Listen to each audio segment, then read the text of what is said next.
The President delivered his speech, and for quick analysis before the members start leaving the House, let's just find out, Alicia, what did you make of the President's speech? What stuck out for you? For me, I mean, there's a lot of things that came out from last year's SONA as well, but I think the Sovereign Wealth Fund is definitely something to talk about. The State Bank, of course. So I think we should discuss the Sovereign Wealth Fund because that has a lot of implications. Yeah, but when it comes to, for instance, the Sovereign Wealth Fund, I think the ANC has a resolution to that effect. Why has it taken this long to implement it or even to have this particular announcement at the State of the Nation address? And then you look at the Reserve Bank, the issue around the Reserve Bankers and the nationalization of the Reserve Bank. That didn't find any expression whatsoever in this paper as well. And to also add to that, we are still unclear about the ESCOM issue as well. Are we moving towards privatization? What does this actually mean? He just spoke about the dividing it into the three, the unbundling into three. But now, when you look at that, it now means that there are going to be three different boards. Yes. In addition to, what are we trying to do here? Hold that thought. While the two of you try and figure out what it is that we're trying to do here, the members are leaving the House. So let's find out who Samkelo Maseka has with him there as they come out to give us their reaction, the different political parties. Samkelo?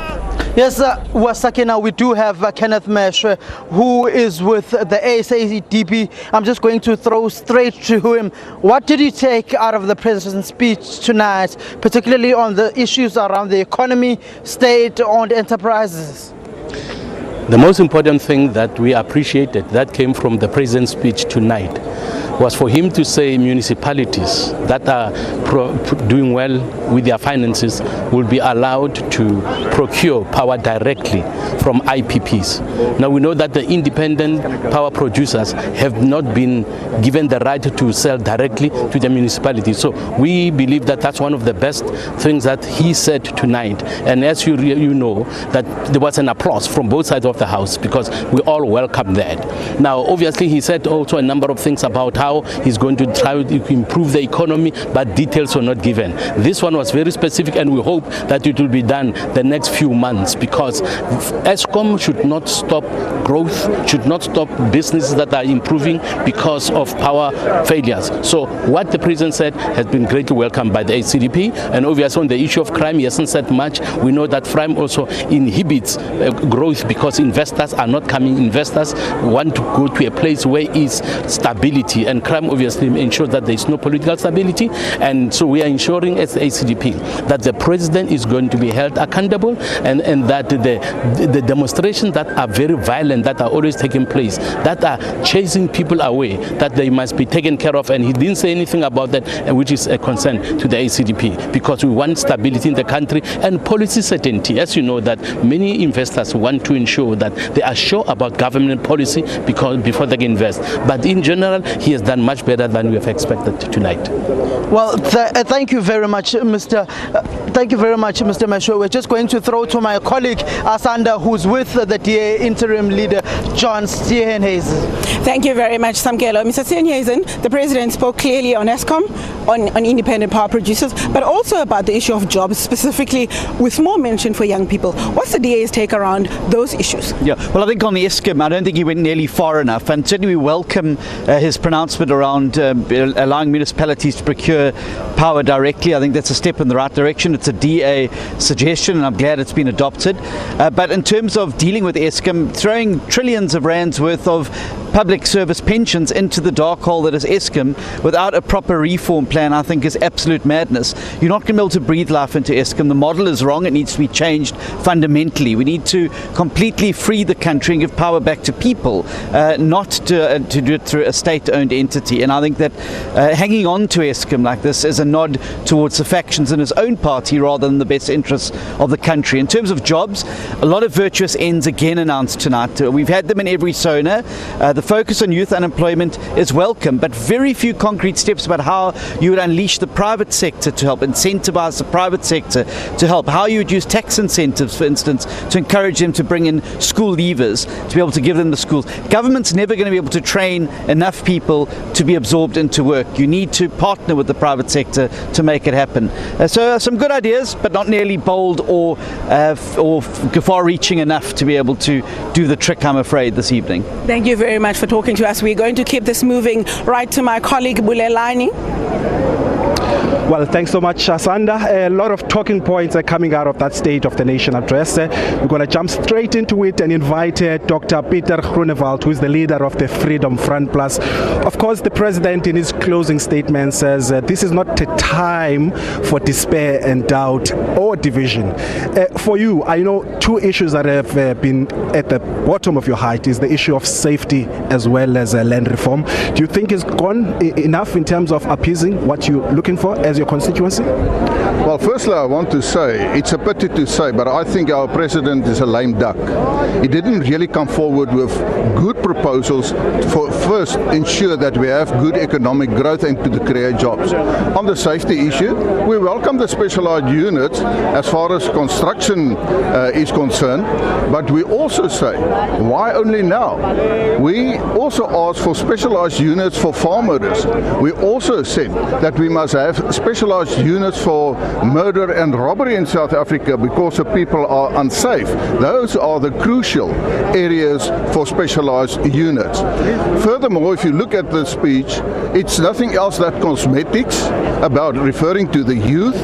He is still continuing with the NHI. He is still continuing with expropriation without compensation. He is not going to build the economy. On Eskom, a positive thing there is that private power producers will be able to supply electricity and municipalities will be allowed to obtain from those PPPs some electricity. That's positive, but it's not enough. I predict that we will not get a 1% economic growth in South Africa. We hear all the conferences, another investment conference, but still unemployment is in the increase, so there are no solutions. All right, thank you so much, Dr. Pieter Groenewald, who is, of course, the leader of the Freedom Front Plus. For more reaction, I believe Samkele is standing by. Yes, indeed, Bulelani, we are with Ngabayo Mzikwankwa from the UDM. What did you take as the UDM out of this speech by the President of the Republic? Look, we're a political party that gives credit where it's due. I think the President did make a few bold announcements. The first one is the strategy on how to deal with the energy constraints and the energy crisis in the country, where they even said, which is a UDM policy by the way, that municipalities should be allowed at local government level to be able to generate their own electricity and power up cities and surrounding areas. As soon as you decentralize the provision of energy, then you'll be able to allow the private sector to play a meaningful role in it. But there are other announcements that have to do with trying to stimulate growth and youth unemployment, deal with youth unemployment specifically. But I think one of the issues that the President must consider as he tries to encourage us to say we need to buy local is that local businesses must also be encouraged to employ South Africans and to employ locals so that we can be able to fight the issue of unemployment. The third aspect, which we think is very important for us, is where the President then towards the end started talking about the opportunities that might exist for South Africa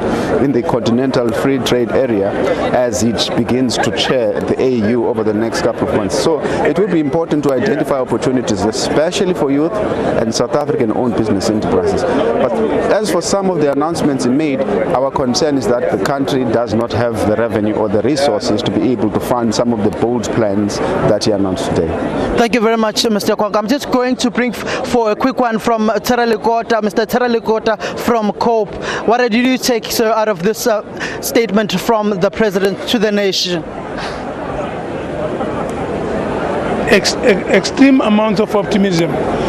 I don't know, but the President seems to have a tremendous amount of optimism.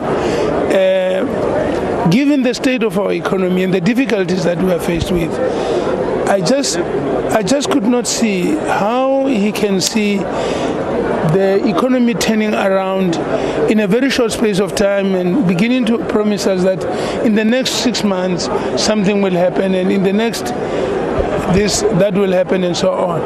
This is unless there are things that have been happening in this country that we are not privy to. Of course, I think the whole situation of the dam in Umzimvubu that's going to come up and so on, which he is going to see in the next few weeks and so on. It's a project that's probably about to start and so on. But he's given us a whole lot of promises, optimistic developments and so on. But they really do not match the experience that one has been having in this country at the present time. There's no growth.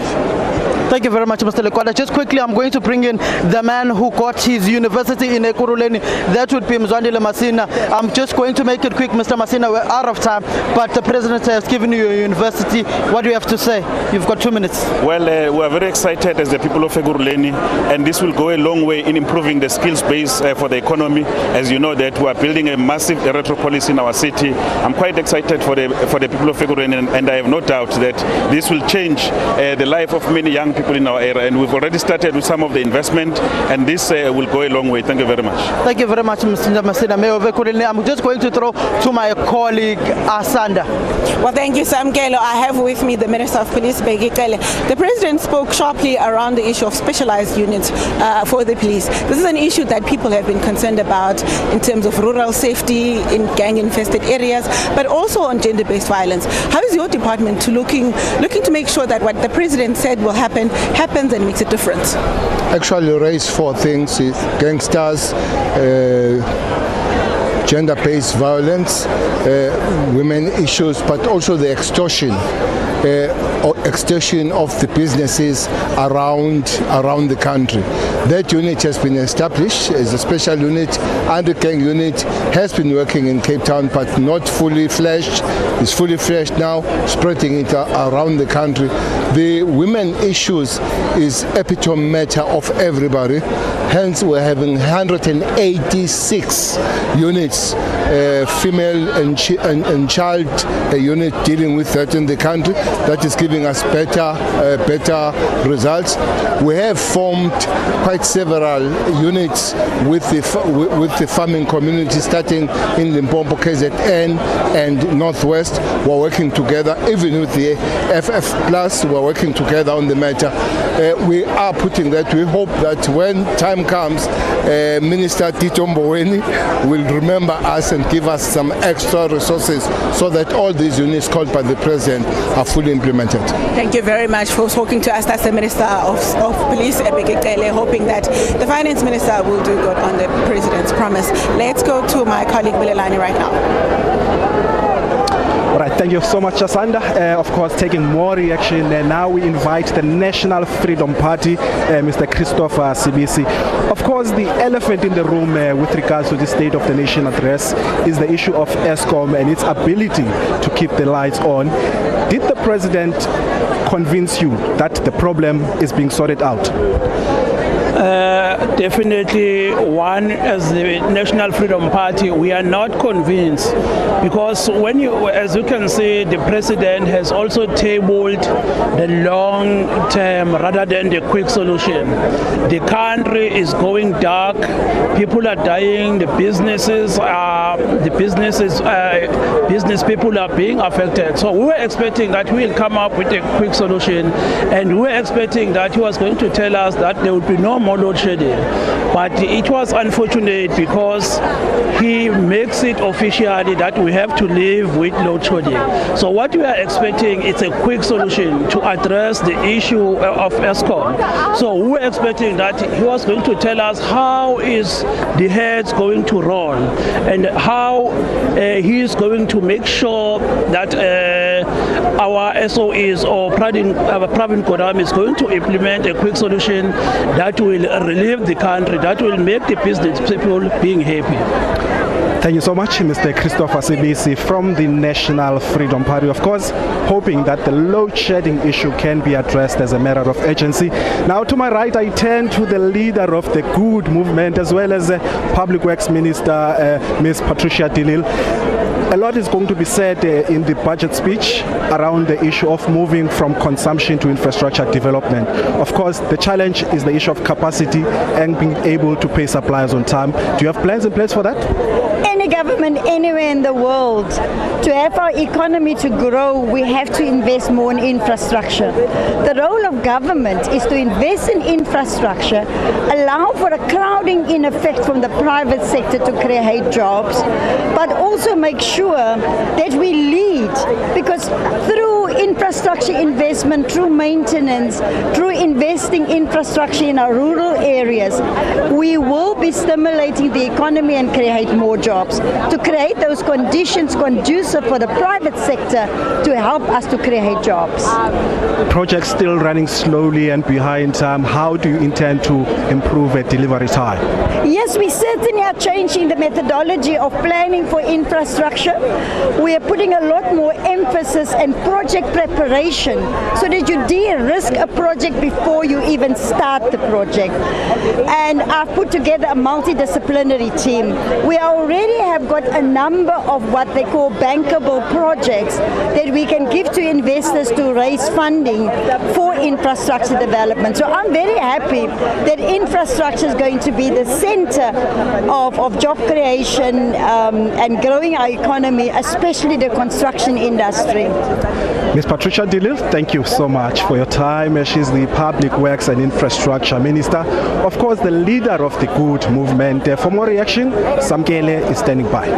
Yes, indeed, Bulelani, the Secretary General of the ANC, Esma Khashule, he's shouting, Kwere Mantasha, I'm getting confused. I'm thinking of his predecessor as well. Would you have voted with the EFF to get the last apartheid president, F.W. de Klerk, out of the National Assembly today? Come again? Would you have voted with the EFF, with them wanting F.W. de Klerk, the last apartheid president, to leave the chambers today? Well, we are South Africa. We have reconciled as the nation. We are building the nation, and therefore we work together as South Africans, black and white. Would you have supported the EFF motion if it went to a vote? What motion? For them to have F.W. de Klerk, the former deputy president of the country, to leave the chamber as they wanted.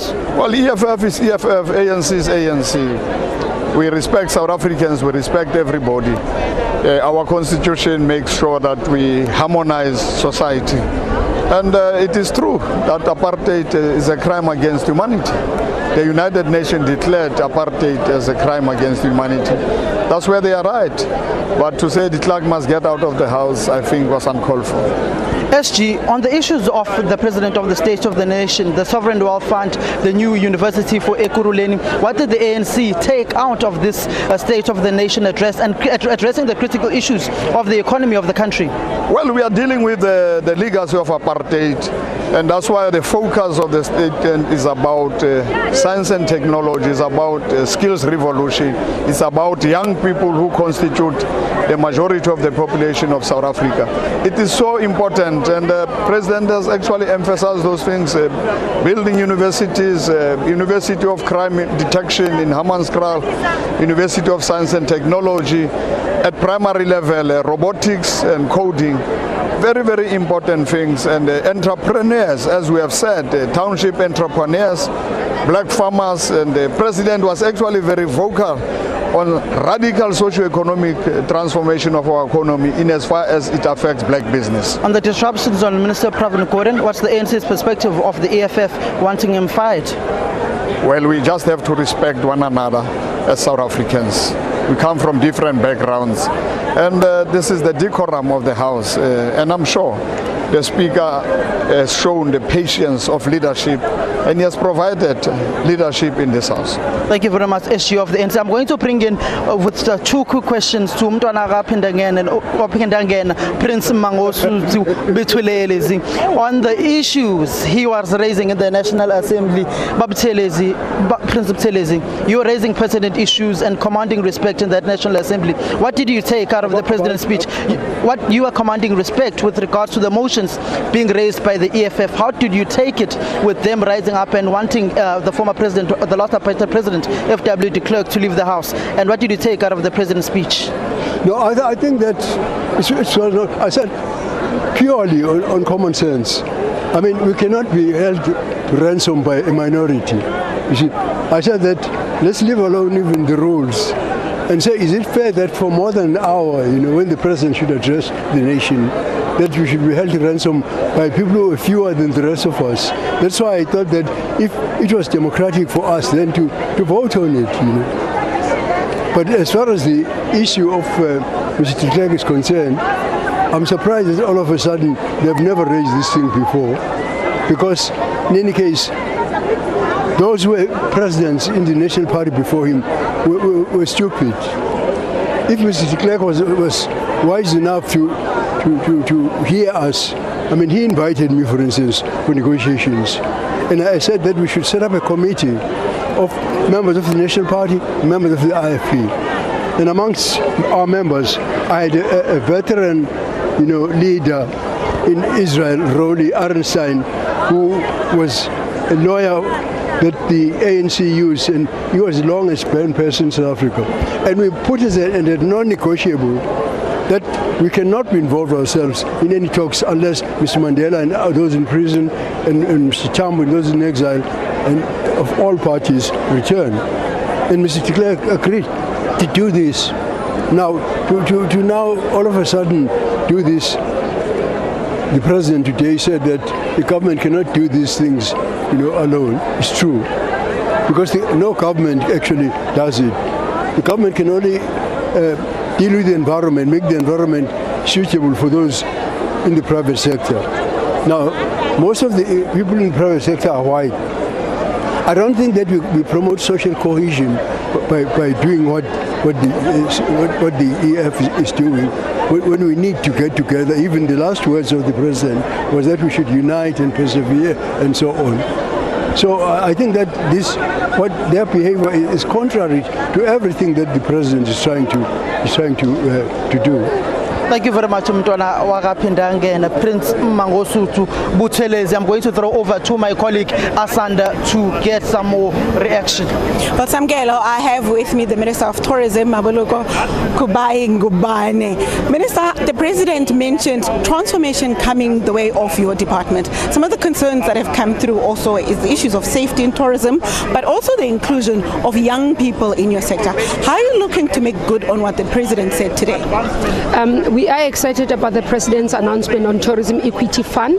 A lot of young people, especially even women, have raised concerns around being funded for equity within the sector and also ensuring there's transformation. The safety issue, many of our tourists have been raising in our sector, have been raising the concerns around safety of our tourists.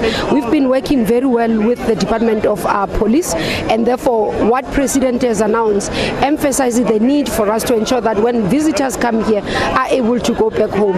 So there are quite a lot of opportunities when you look at what he has proposed around departments being able to do much in terms of youth development, but also around entrepreneurship. So we'll announce more of those initiatives in our budget vote in May as the tourism department. Thank you so much for speaking to us. We also have the leader of the ATM, Mr. Violet Zungola.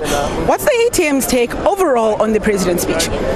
Firstly, the President clearly read our reasons, 15 reasons for saying he must be, we do not have confidence in him. The speech was basically touch and go, trying to touch many areas to give confidence to himself that he's spoken about a lot of issues.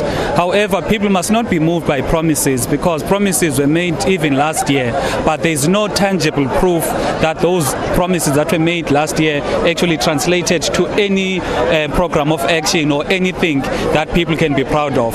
So for us, we are not moved by the the speech, particularly on the issue of privatization, because the comment that is made about municipalities being able to procure directly from IPPs, that basically amounts to privatization, which is something that we are totally against as the ATM, because we believe electricity is a need for many South Africans, which must not be in private hands. It must be in the hands of the state to make sure all of the citizens in our country are able to enjoy electricity. Mr. Zungula, thank you very much for talking to us. Before we move, I'm going to quickly add the leader of the PAC, Mr. Mzwanele Nyonto. The President spoke about moving the steps forward on the amendment of Section 25 of the Constitution. The PAC was not always on board with the amendment of Section 25. What's your take today?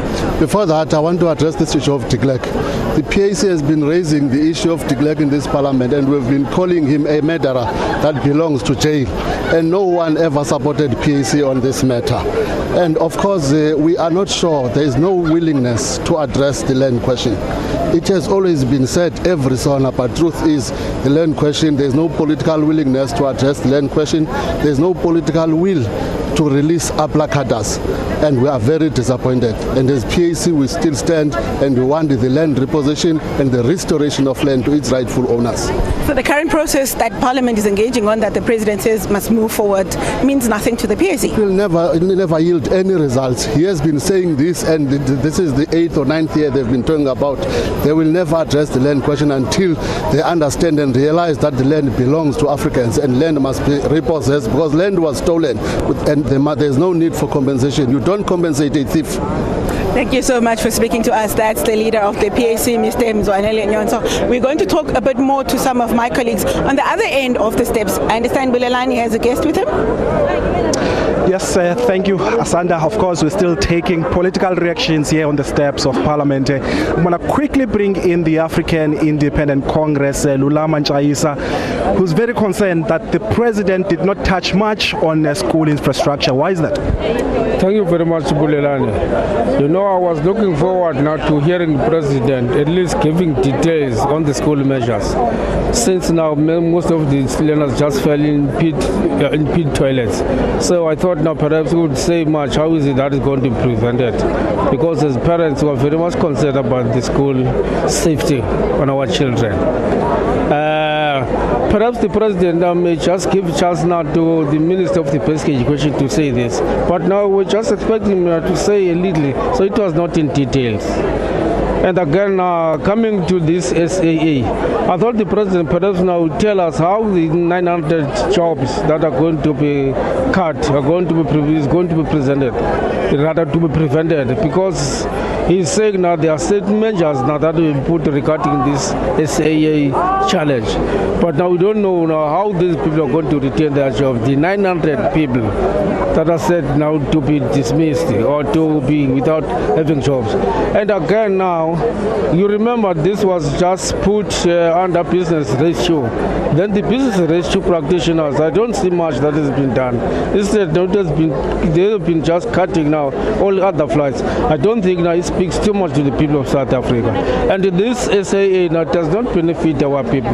Remember, the poor people do not fly. So there's no benefit that is being gained by the poor people.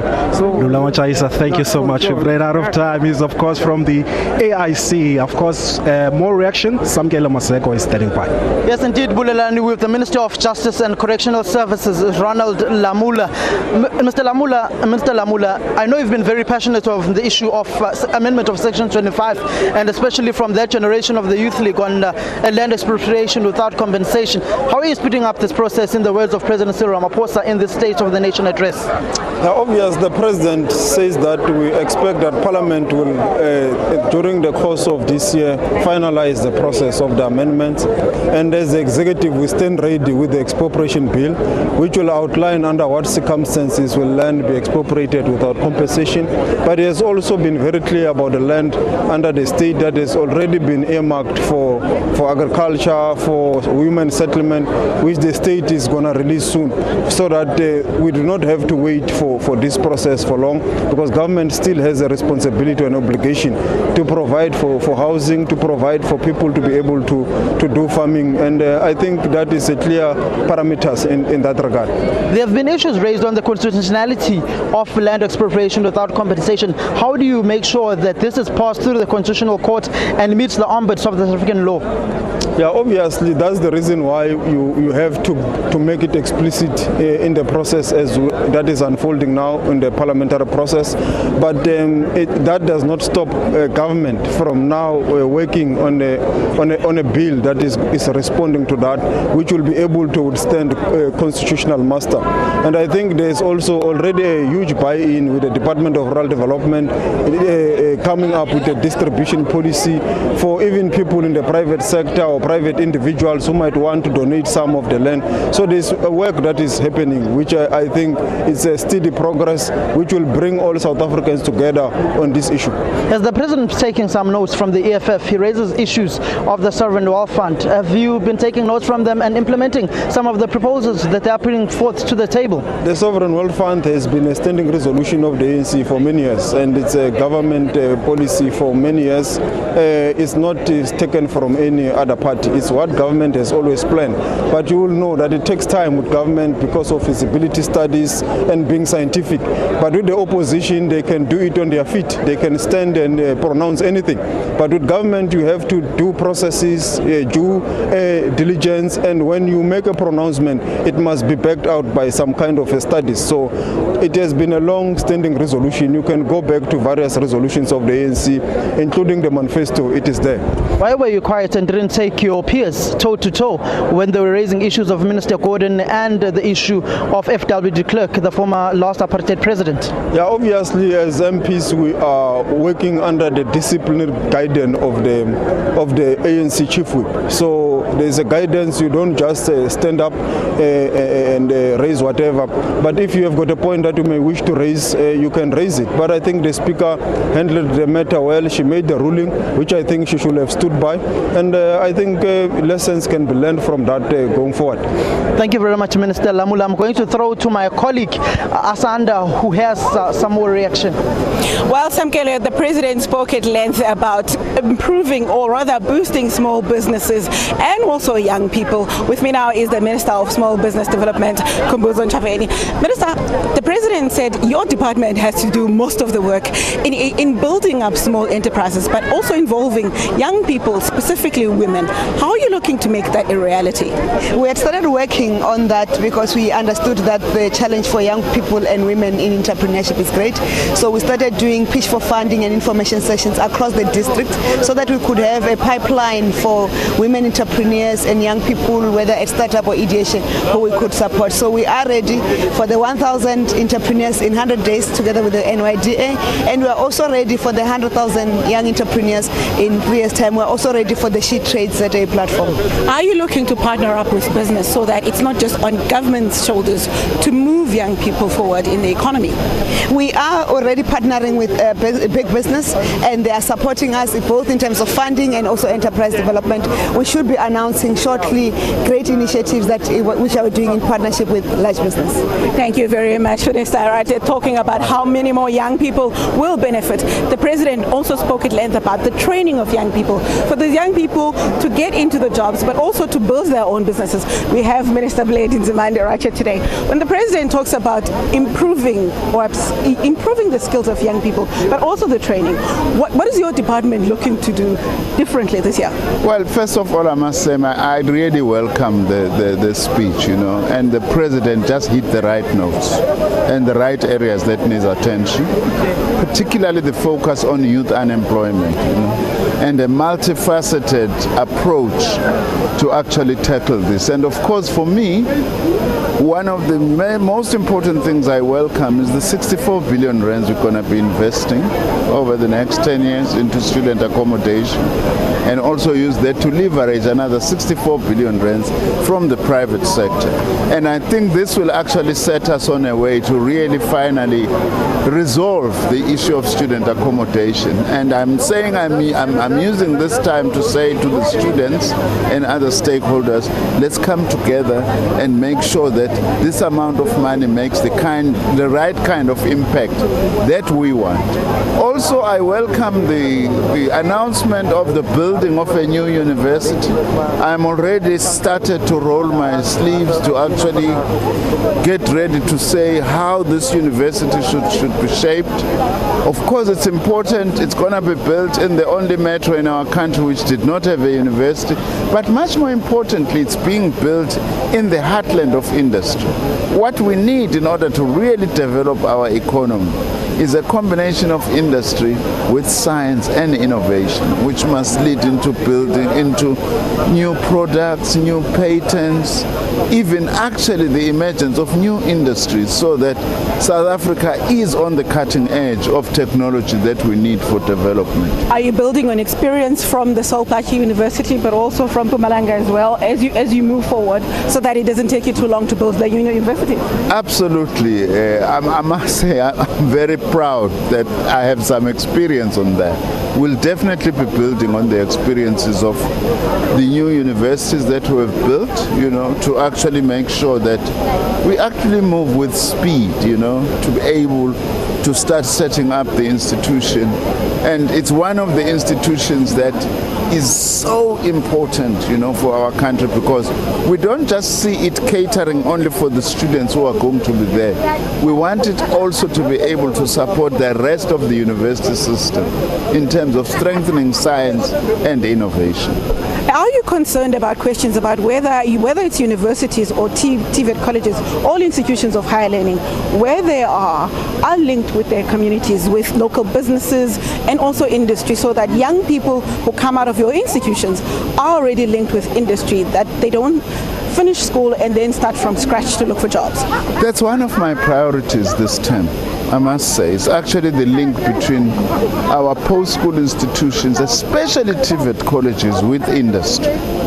And the fact that the president also has put TVET colleges as part of the solution to youth unemployment means that we really need to build and focus on this relationship between our institutions and industry, so that as much as is possible, we produce students who are work ready, but not just work ready.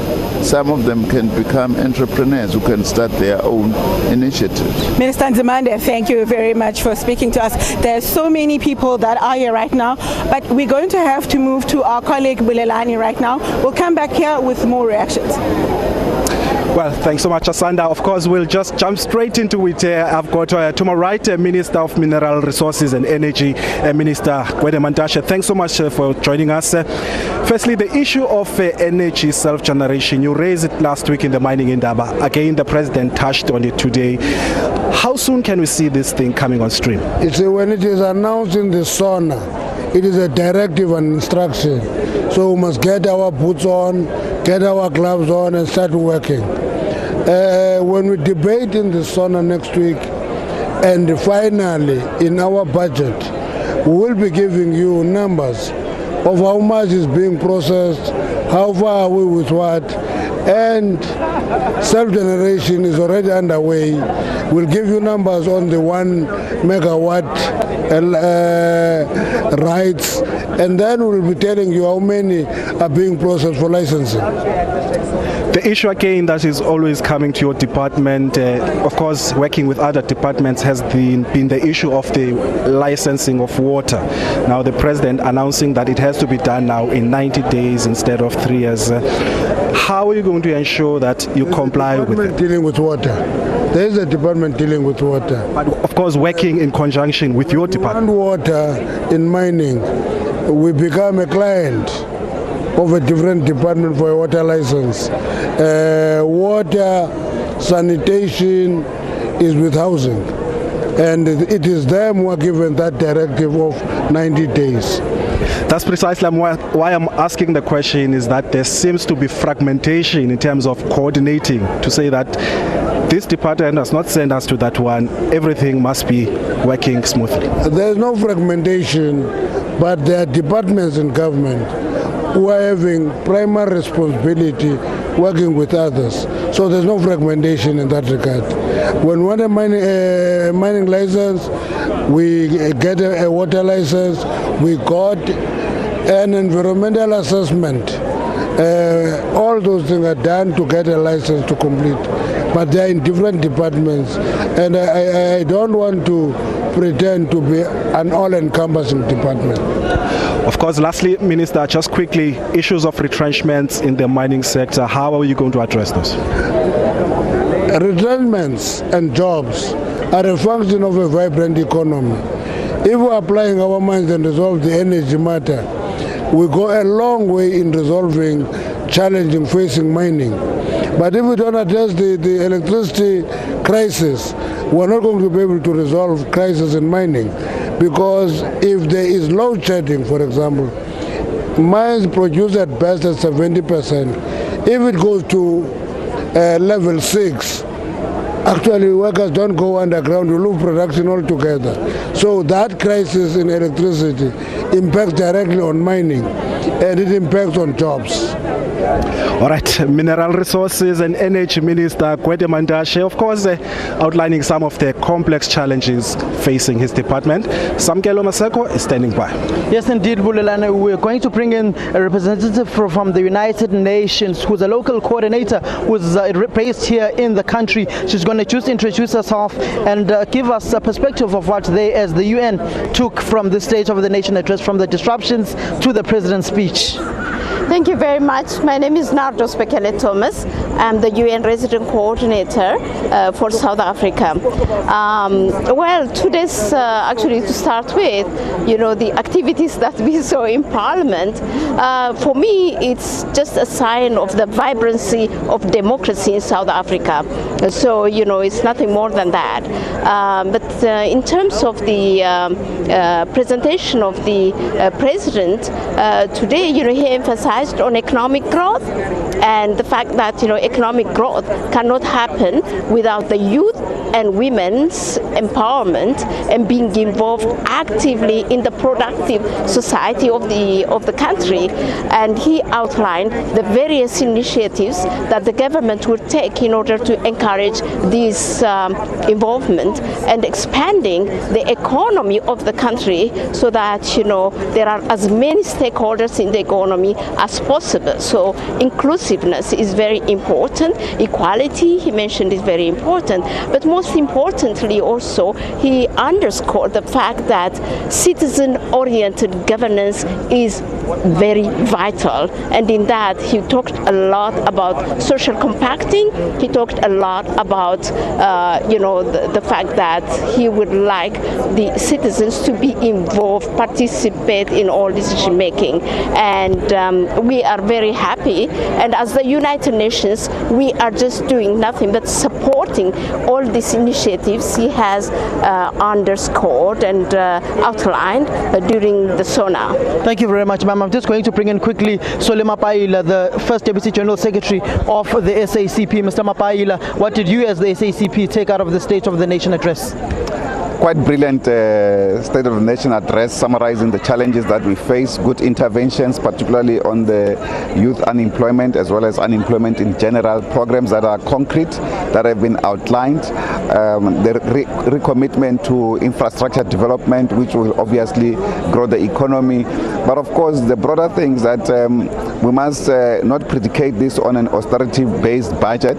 The budget must be expansionary because austerity programs will constrain whatever plans that have been put here, but the plans are quite amazing.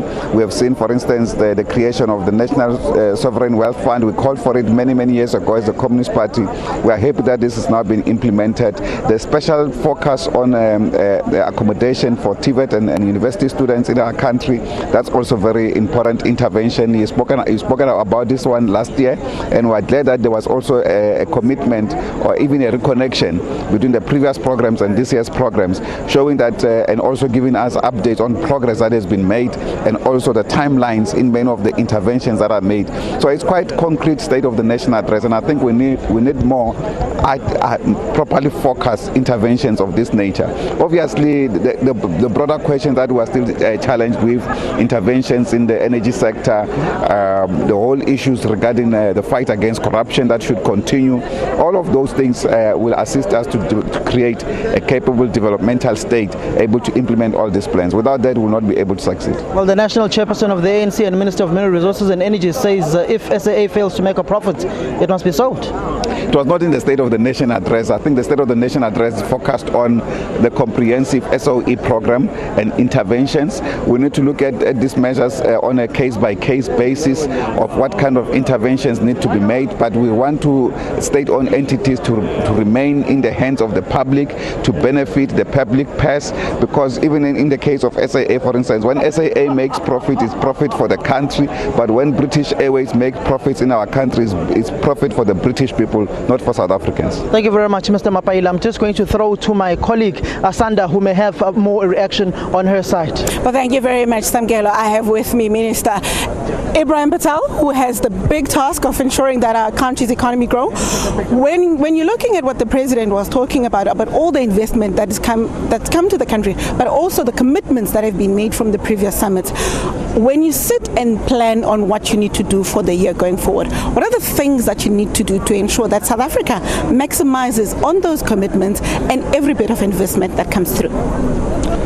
Well, I think there are three things we do. The first is we focus on taking those commitments, 364 billion rand last year alone, and removing all the obstacles so that that investment actually flow into the economy.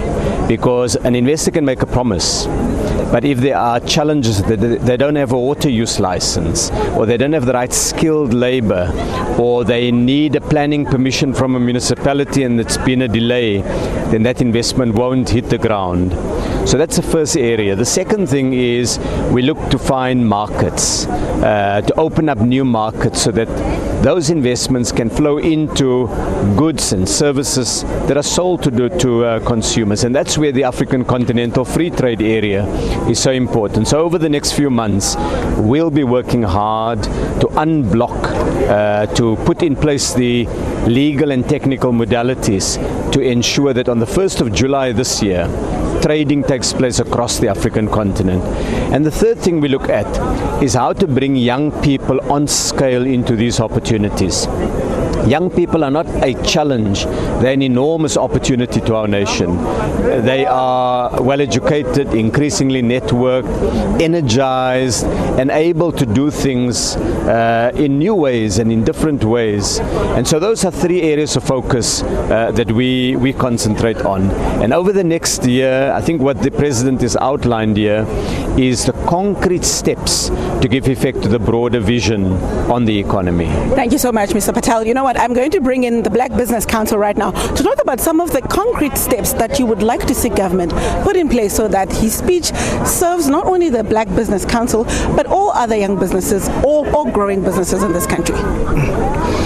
The speech had a lot of positives and a few negatives. From where we're sitting, the positives, for example, is the announcement that the public procurement bill is finally coming on board.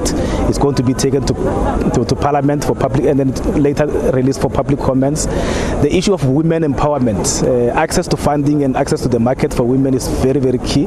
So that is a positive. Also the youth, the country is sitting with young people who are more than 50% who are unemployed. So it's important that we must spend all our efforts looking at that. The issue of ESCOM is very, very critical, and I think what should be welcome is the fact that even if load shedding is negative, the fact that we know for the next 10-18 months we're going to have load shedding, it makes business to be able to plan. That's what. Do you believe though that black businesses, small black businesses, will be able to survive all the measures that have to be put in place whilst ESCOM is being stabilized? Yeah, the challenge with load shedding was the lack of planning, the way it was happening so randomly. If it is properly planned, businesses are able to say between 10 and 9 and 11 there's load shedding in my area. maybe then the staff must take break during that time. So you are able to plan. That's what is called the policy certainty. So that has to happen. The negative, I think, from our side is that the black bank, the state bank, we've been talking about the state bank for some time. So it's important that implementation happens.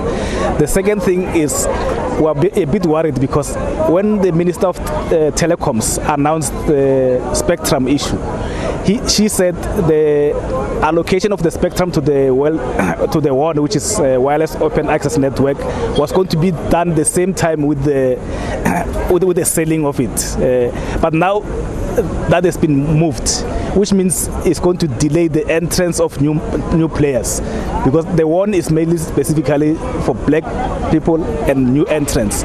So if you are going to go for the one that is going to be given to the mobile operators, it means that the new entrants will always be behind all the time. We will continue this discussion when the Minister of Finance delivers the budget.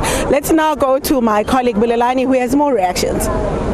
Well, thank you, Asanda. Of course, now we're entering the terrain of human settlements, water and sanitation. And I'm going to be speaking right now to Minister Lindiwe Sisulu. Minister, thank you firstly very much for joining me. Firstly, I want to just address issues in sanitation. This thing of the bucket system, when are we going to eradicate it completely in the country? You know, I don't give a definitive answer to that one. And I was interested to find that the media had been following up on it, and they got themselves so misled in such a tangle. I said, give me 6 months. And by the time I get to the podium this week, because I am responding to the President's State of the Nation, I will indicate to you that I have kept that 6 months.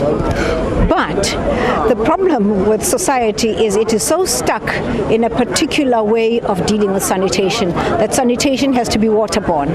We now have a new revolution, which we call brown revolution, where it is possible for us to have we have sanitation that is not waterless sanitation.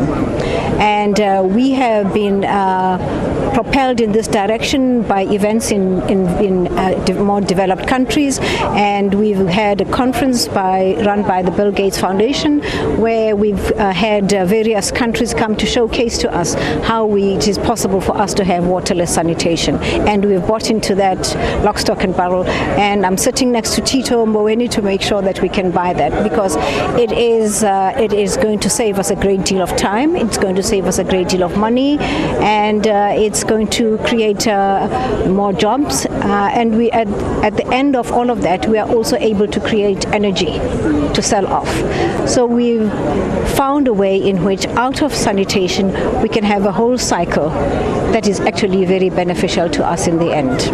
All right, just before I let you go, Minister, the President touching on the issue of approving water licenses, he's given a time frame within which it must be done. Are you confident that your department has the capacity to actually expedite those licenses? Well, you know, when we launched the master plan, we indicated what we had indicated to Cabinet. And I indicated to the people who were there present that when I became Minister of Water, I discovered that the President had not had his water license for 3 years, and it had really got up his nose very badly. So one of the first things I did was to check on why it took so long. And a number of reasons were given for why it took so long. But we sat down and worked out what we need to do in order to ensure that we can unleash water, because without water, there's no agriculture. For all of those newcomers into the agricultural sphere, while they wait for a water license, there's no productivity there. And we pared it down to much less than the 90 days. However, the President being the President, I think it is proper for him to be a little more judicious around the time frames, but we can do it in less than the time that he has given. All right, thank you so much, Minister Lindiwe Sisulu. Obviously, we will hold you to account on that. She is, of course, the Minister of Human Settlements, Water and Sanitation. We're now going to cross to Sakina in studio. Well, what a sterling job done by the team here on SABC News and covering this wall to wall. We did promise you that, and hopefully we delivered. But of course, just to wrap it up, all of the sentiments coming through, getting the reaction from the various political parties represented and those who were in attendance here this evening. I just want to touch on something very briefly. Of course, there will be more time to unpack this as the weekend rolls out.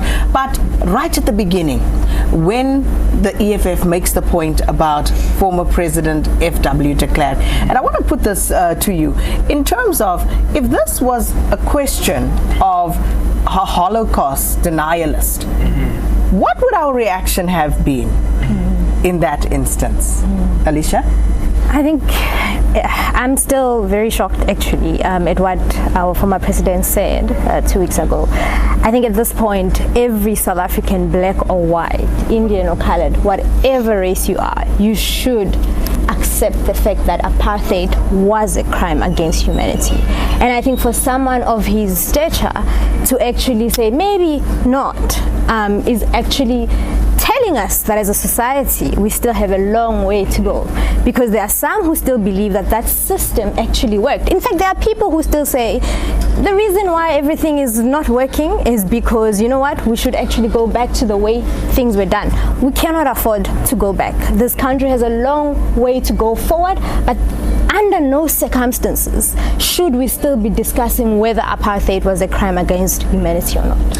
I think what's very important for the country, first of all, is at which point do we get to a point where we say we're going to elevate the crime which is apartheid to the level of a Holocaust? That where you have apartheid signs and symbols that celebrate apartheid, we say no to that and we remove those symbols. And quite frankly, even the State of the Nation address is part of that. It's part of that thing that embodies colonialism, that embodies apartheid. We need to question some of the things that we have inherited from the previous system, because we have normalized even the conversation around apartheid. It's like, it's just a by the way thing, and that's the reason why people like F.W. de Klerk find it so comfortable to tell a black reporter that, hey, listen, apartheid was not a crime against humanity, because I believe that as black people in this country we haven't been angry enough. Wow, and there's so much to look at in terms of the contents of the speech, and the president touched on many a thing, of course, many of the touch points that he was expected to look at, and it would be impossible to run through each and every one right now, but I think something that is near and dear to many a South African is, of course, the issue of crime, and how the president also outlined the priorities in that regard. And we can see that the prioritization is on economic crimes, but that is not really the only thing. People's lived experiences every day, women are fearing. What does this mean actually for the economy? If people cannot be out, I mean, we've got countries in the world that even have night economies that are booming, meaning people are even working after 7. Yeah. When are we going to even get to that point when people are fearful even during the day? So economic crimes is one thing. What about the people that are working? And also there was a point, I think, in his speech where he said we should encourage people to report corruption. You know, which corruption are we talking about? Is it grand corruption, which we can't really see that is happening, you know, at the highest level? Or are we just talking about bribes with, for example, Metro Police? So some of those distinctions need to be made in terms of what access to citizens have. Transparency moving forward will be a very big thing. In everything that he mentioned, for example, 1,000 young entrepreneurs that will be getting funding, we need a list of all those 1,000 entrepreneurs. That needs to be public. Is it really possible in 100 days? Well, there are so many other initiatives that we still need to track. Think about the Yes initiative, and we know that fell way behind the targets that were set out, as did every other conceivable effort that has been put on the table. The question is, again, where is the money going to come from? Even with the Sovereign Wealth Fund, maybe we need to unpack what a sovereign wealth fund is and how it actually works for people to get a greater understanding, and then perhaps judge as to whether this is even viable. Yeah.